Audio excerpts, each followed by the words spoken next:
ফরিনা দুপুরে মানা করেছিলেন, এত কষ্ট করে নামাজের কি দরকার, কইরো না, আল্লাহ এমনিতেই মাফ করবে। পদ্মজা তখন মিষ্টি করে হেসে জবাব দিয়েছিল, যতক্ষণ হুঁশ জ্ঞান আছে নামাজ ছাড়ার পথ নেই আম্মা। আল্লাহ তাআলা অসুস্থ মানুষকে ইশারায় নামাজ পড়ারও পথ দিয়েছেন। এটা কেন দিয়েছেন? নামাজ বাধ্যতামূলক বলেই তো। ইসলামে নামাজের গুরুত্ব অনেক বেশি আম্মা। ফরিনা এই কথার উপরে কিছু বলতে পারেননি। পদ্মজা ধর্মকর্ম নিয়ে খুব জানে। পদ্মজার কাছ থেকে তিনি অনেক কিছু শিখেছেন। ধর্মের কথা বলার সময় পদ্মজা অন্য সব কিছু ভুলে যায়। তাই পুরোটা দুপুর তিনি পদ্মজাকে ইসলাম ধর্মের খুঁটিনাটি নিয়ে প্রশ্ন করেই গেছেন। বিকেলবেলা পূর্ণা জানালো সে আজ এই বাড়িতেই থাকবে। পদ্মজা এই কথা শুনে আতঙ্কিত হয়ে পড়ে। সে জোরাজুরি করে পূর্ণাকে মোড়ল বাড়ি পাঠিয়ে দেয়। এই বাড়িতে মোটেও সুবিধার না। সে ঝুঁকি নিতে চায় না। পূর্ণা চলে যাওয়ার আগে পদ্মজা কিছু সূরার নাম বলে দেয়। একটা 2 লাইনের সূরা শিখিয়ে দেয়, যেন পড়ে ঘুমায়, তাহলে বিপদ হবে না। পূর্ণা চলে যাওয়ার কিছুক্ষণের মধ্যেই আজান পড়ে। সন্ধ্যার পূর্বের নিয়মেই নামাজ পড়ে পদ্মজা। ফরিনা পদ্মজার ঘর ছাড়েন, রান্নাঘরে যান। পদ্মজা নামাজ শেষ করে বালিশের হেলান দিয়ে চোখ বুঝে। আমিরের জন্য খুব চিন্তা হচ্ছে। 2 দিন কেটে যাচ্ছে, আমিরের দেখা নেই। পদ্মজার মনের অবস্থা করুণ, বারবার দীর্ঘশ্বাস ছাড়ছে।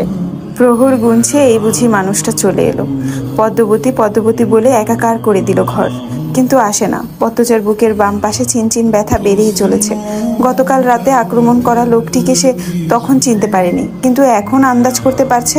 তবে আমিরের শূন্যতা তাকে পোড়াচ্ছে খুব। সে এমন ছটফটানি নিয়ে আর থাকতে পারছে না। আহত পা মাটিতে রাখে। ভর দিতেই আবার সেই তীব্র ব্যথা, কিন্তু এর চেয়েও গভীর ব্যথা আমিরের দেখা না পাওয়ার। পদ্মজার 2 পায়ের পাতার এক পাশ অক্ষত। সে ওই এক পাশ দ্বারা মাটিতে ভর দিয়ে ধীরে ধীরে একতলায় যায়। সোজা চলে আসে রিদওয়ানের ঘরে। দরজা একটু খোলা ছিল। পদ্মজা একবার ভাবলো কড়া নেড়ে ঘরে ঢুকবে, কি মনে করে যেন আর কড়া নাড়ল না। সে দরজায় ধাক্কা মারে। তখনই রিদওয়ান চমকে ঘুরে তাকায়। পদ্মজাকে দেখে তাড়াতাড়ি শার্ট পরতে উদ্যত হয়। পদ্মজা মুচকি হেসে বলল, শার্ট পরে লাভ নেই, চোখে পড়ে গেছে। রিদওয়ান ফিরে দাঁড়ালো, লম্বা করে হেসে শার্ট পরলো। তারপর বোতাম লাগাতে লাগাতে বলল, বুদ্ধিমতী, তো দেখতে এসেছো কেমন আছি? ভালো নেই। ছুরি এবং ছুরির মালিক দুজনেই তেজ বেশি ছিল। পদ্মজা তিরস্কার করে হাসলো। 2 কদম এগিয়ে এসে বলল, পাগলের প্রলাপ, আন্দাজ ঠিক হবে ভাবিনি। এবার বলুন উনি কোথায়? রিদওয়ান ভ্রুকুটি বাঁকিয়ে বলল, আমির। পদ্মজা জবাব দিল না। রিদওয়ান বলল, আমি জানবো কি করে? তোমার জামাই কোথায়? জানেন না? পদ্মজার কড়া প্রশ্ন। রিদওয়ান উত্তরে হাসলো। সে আলমারি থেকে একটা ছুরি বের করে দেখলো। তারপর শীতল স্বরে প্রশ্ন করলো, তোমার ছুরিটার নাম কি? কোন দেশ থেকে এনে দিয়েছে আমির? ফুটপাত থেকে কিনা। ছুরির ধার থাকলেই চলে, অভিজ্ঞ হতে হয়। আক্রমণকারীর হাত, তাই ছুরির নাম না খুঁজে নিজের হাতটাকে অভিজ্ঞ করুন। পদ্মজার সূক্ষ্ম অপমান বুঝতে রিদওয়ানের অসুবিধা হয় না। সে আলমারির কপাট লাগিয়ে এগিয়ে আসে, বলে, ব্যঙ্গ করছো?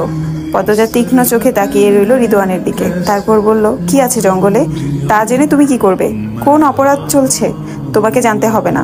তখনও তো মারতে এসেছিলেন, এখন তো কাছে আছি, আক্রমণ করছেন না কেন? রিদওয়ান হাসলো। পদ্মজার পিছনে গিয়ে দাঁড়ালো। পদ্মজার ঘাড়ে ফু দিয়ে সঙ্গে সঙ্গে পদ্মজা দূরে সরে যায়। হুমকি দিয়ে বলল, নোংরামি করার সাহস করবেন না। তখনের আঘাতগুলো ভুলে যাবেন না। আমি আমাকে রক্ষা করতে জানি। এজন্যই পালিয়ে এসেছিলে? পদ্মজা ক্ষীণকালের জন্য পালিয়েছে। যাই থাকুক, আমি খুঁজে বের করবই, আর ধ্বংস করব আমি। দেখো পদ্মজা, তুমি আর এসব ঘেটো না। সুখে আছো, সুখে থাকো। পরিণতি খারাপ হবে। ভালো করে বলছি, ঢাকা ফিরে যাও। এমুখ আর তাকিও না। ভয় পাচ্ছেন? কাকে? তোমাকে? রিদওয়ান সশব্দে হাসলো। রিদওয়ানের হাসি পদ্মজার গায়ে জ্বালা ধরিয়ে দিচ্ছে। রিদওয়ান হাসতে হাসতে বলল, তোমাকে ভয় পাবে রিদওয়ান? উনি কোথায়? সত্যি জানেন না? না, জানি না। আমি কিন্তু কি করবে? খুন করবে? রিদওয়ান কিরমির করে এগিয়ে আসে। পিছন থেকে পদ্মজার 2 হাত মুচড়ে ধরে বলল, ভালো করে বলছি, আর গভীরে যেও না। এককালে তোমাকে বিয়ে করার কথা ভেবেছিলাম বলে বলছি, আর গভীরে যেও না। তোমার করুণ দশা আমিও আটকাতে পারবো না। ছাড়ুন আমাকে। ছাড়বো না। রিদওয়ান পদ্মজার কাঁধে ঠোঁট ছোঁয়াতে পদ্মজার সারা শরীর রি রি করে ওঠে। মাথা দিয়ে পিছন থেকে রিদওয়ানের মুখে আঘাত করে। রিদওয়ান কিছুটা পিছিয়ে যায়। নাকে ভীষণ ব্যথা পেয়েছে। সে কিরমির করে হিংস্র জন্তুর মতো তাকায়। বলিষ্ঠ মোটাসোটা শরীরটাকে হারানো যে কোনো মেয়ের জন্য অসাধ্য। পদ্মজা নিজেকে রক্ষা করার জন্য টেবিল থেকে জগ নেয় হাতে।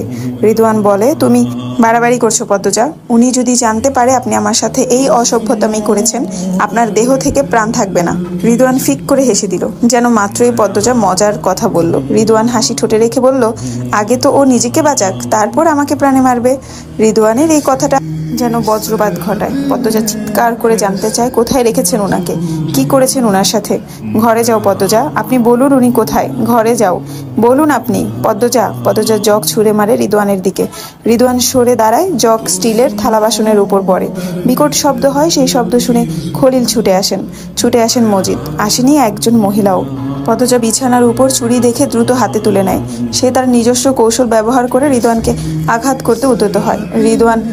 রিদওয়ান ছুরি সহ পদ্মজার হাত ধরে ফেলে, তারপর ফিসফিসিয়ে বলে, তোমার 3 বছরের ছুরি চালানোর অভিজ্ঞতা আর আমার 20 বছরের পেশা, পেরে উঠতে পারবে না। পদ্মজার হাত থেকে খলিল ছুরিটা টেনে নেয়। পদ্মজা হিংস্র বাঘিনীর মতো হয়ে ওঠে। আমিরের শোকে তার মাথা কাজ করছে না। 2 দিন হয়ে গেল আমিরের দেখা নেই। সারা শরীরে ব্যথা, তার নিজেকে উন্মাদ মনে হচ্ছে। সে রাগে রিদওয়ানের গলা চেপে ধরে। রিদওয়ান পদ্মজার হাত থেকে ছোটার চেষ্টা করে, পদ্মজাকে নানাভাবে আঘাত করে। পদ্মজা কিছুতেই ছাড়ে না। তার শরীরের শক্তি যেন দ্বিগুণ বেড়ে গেছে। আমির তার জীবনে কতটা মূল্যবান তা কেউ জানে না। আমিরের জন্য সে সবকিছু করতে পারে। খলিল এক হাতে পদ্মজার চুল মুঠ করে ধরে, অন্য হাতে পদ্মজার গাল চেপে ধরে বলে, বেশ্যার সেরি আমার স্যারারে ছাড়। তাও পদ্মজা ছাড়ে না। মজিদ এগিয়ে আসে, পদ্মজাকে টেনে সরায়। পদ্মজার শরীর কাঁপছে। সে চিৎকার করে বলছে, উনার কিছু হলে আমি কাউকে ছাড়বো না, মেরে ফেলবো একদম। রিদওয়ান ছাড় পেয়ে প্রাণে নিঃশ্বাস নেয়, তারপর তেড়ে এসে পদ্মজার গালে থাপ্পড় বসায়। পদ্মজার গালের ক্ষত থাপ্পড়ের ভার নিতে পারেনি, চামড়া অনেক বেশি ছিঁড়ে যায়। পদ্মজার 2 হাত মজিদ ধরে রেখেছেন। পদ্মজা মজিদকে খেয়াল করেনি। সে চেঁচিয়ে ফরিনাকে ডাকে, আম্মা, আম্মা আপনি কোথায়? আম্মা, ওরা আপনার ছেলেকে মেরে ফেলবে, আম্মা। ফরিনা আসেন না। খলিল হুঙ্কার ছাড়েন, এই খানকির সেরির আগুন বেশি গত্রে, সাইরা দে রিদু। পদ্মজার কান দিয়ে ধোঁয়া বের হচ্ছে। সে মুখ ভর্তি থুতু ছুঁড়ে দেয় খলিলের মুখের উপর। তাৎক্ষণিক রিদওয়ান পদ্মজার শাড়ির আঁচল দিয়ে পদ্মজারি গলা পেঁচিয়ে ধরে কিরমির করে বলল, এই মাগির ঝি, তোরে অনেকক্ষণ ধরে বোঝাচ্ছিলাম, ভালো কথা কান দিয়ে ঢুকে না। মায়ের মতো হইসোস। তোর মারেও মেরে দিতাম যদি নিজে থেকে না মরতো। পদ্মজার চোখ উল্টে যাচ্ছে।